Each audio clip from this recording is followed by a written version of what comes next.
ये कहानी ममता की है। बचपन से ही घर में ये एहसास दिलाकर पाला गया कि औरतों को बोलने का हक नहीं है।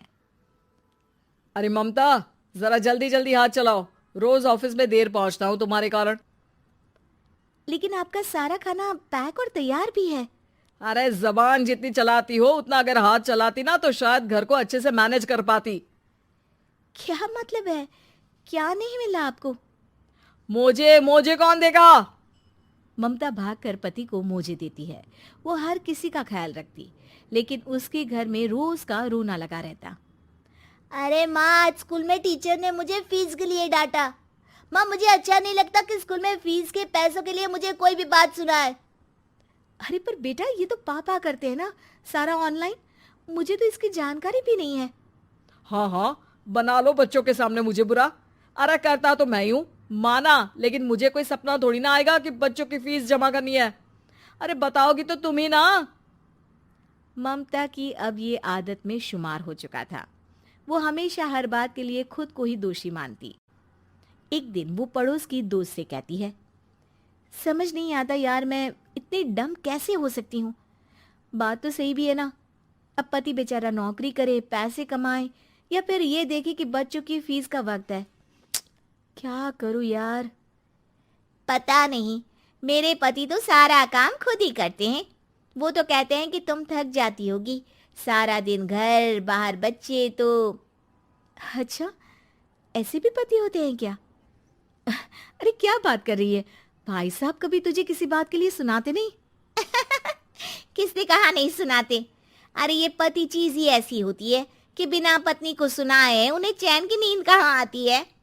तो तू भी परेशान रहती होगी कि कैसे, क्या, कब भूल गई। अरे वो तो मुझे बस इस बात के लिए ताना देते हैं कि मैं वक्त पर खाना क्यों नहीं खाती या पार्लर जाकर अपनी साज सज्जा क्यों नहीं करवाती। पड़ोसन बोल ही रही होती है कि ममता के बेटे की आवाज आती है। अरे माँ, क्या हो गया? लग नहीं रहा कि आज आप मुझे पानी भी देगी। अरे कब से खाने के लिए वेट कर रहा हूँ। अरे यार, मैं चलती हूँ। बेटा खाने के लिए वेट कर रहा है, मैंने उसे खाना भी नहीं दिया। अरे 12वीं में पहुंच चुका है तुम्हारा बेटा, उसे बोलो खुद पानी लिया करे। मैंने तो अपने बच्चों को काम करना सिखाया है। अरे यार, खुद की भी तो कोई लाइफ है। माना जब नहीं कर सकते थे तो किया, लेकिन अब इतने बड़े बच्चों की हर बात मानेंगे तो मुश्किल तो अपने को ही होगी। ममता को पड़ोसन की बात में दम तो लगता है, लेकिन करे क्या, आदत भी तो खुद ही ने डाली थी। ममता घर जाती है कि तभी बेटी आ जाती है। माँ, परसों मुझे एक शादी में जाना है। तेरी वो जो लाल वाली साड़ी है ना, उसे दे देना। मैं आज जाकर टेलर को दे दूंगी, वो उस साड़ी से सूट बना देगा।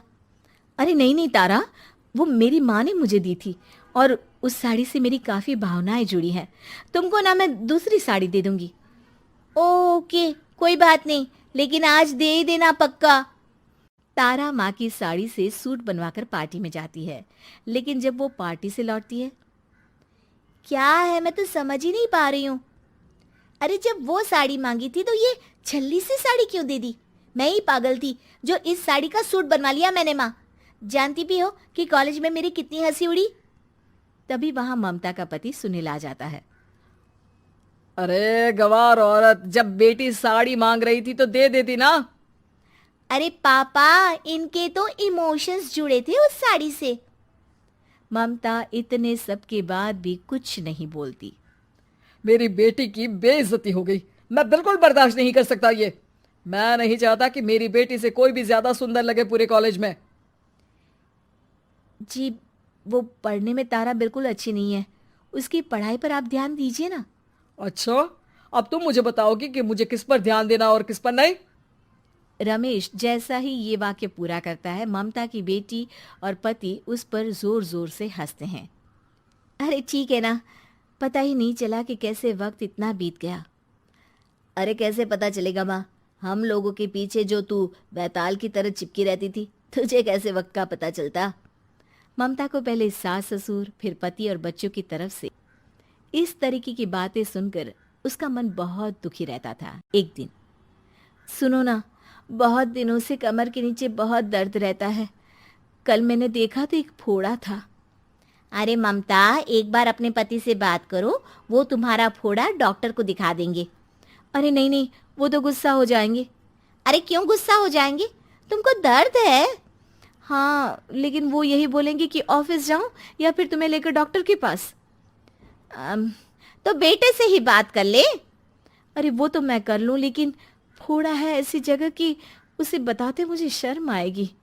लेकिन कुछ ना कुछ तो करना जरूरी है ना, ऐसे कब तक फोड़े के दर्द से तड़पती रहेगी? अब तो सोच रही हूँ कि इनसे बात कर ही लूं, वरना दर्द के मारे कहीं मर ना जाऊं। लेकिन शाम को, ममता, क्या किया तुमने आज? खाने के डिब्बे में कैसा खाना दिया था? दाल खराब हो गई थी। कब की थी? दाल तो मैंने सुबह ही बनाई थी, खराब कैसे हो गई? अच्छा सुनिए ना, मुझे कहना है कि अरे गरम दाल बंद करोगी तो ऐसा ही होगा ना। बेइज्जती हो गई सबके सामने मेरी। ऑफिस वालों ने ऐसा मजाक उड़ाया कि क्या बोलूं। कल से ठीक से खाना देना है तो देना, वरना खाना देना बंद कर देना। बाहर खा लूंगा मैं। ममता, जो पति से अपनी परेशानी बताने वाली थी, वो अब ये सोचने लगती है कि कल से पति को खाने में क्या दे।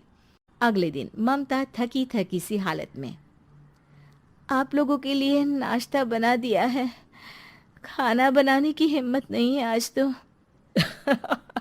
रात भर सोकर थक गई है ना, इसीलिए तो खाना नहीं बना सकती। हिम्मत नहीं हो रही है, मैं बस सोने जा रही हूँ। बस मैडम को सोने का बोल दो, फिर देखो कैसे सोती रहती है। माँ, फिर वही पराठा सब्जी। अरे हमारे साथ के दोस्त एक से बढ़कर एक नाश्ता खाना लेकर आते हैं, आप तो बस। सभी घर से निकल जाते हैं, लेकिन जब शाम को बेटा घर आता है तो घर में अंधेरा रहता है। बेटा लाइट चलाता है। क्या माँ, तुम्हारा भी जवाब नहीं है बिजली का बिल बचाने के लिए? वो बोल ही रहा होता है कि सामने माँ जमीन पर लेटी मिलती है। वो उसके पास जाता है। अरे माँ, क्या हो गया माँ?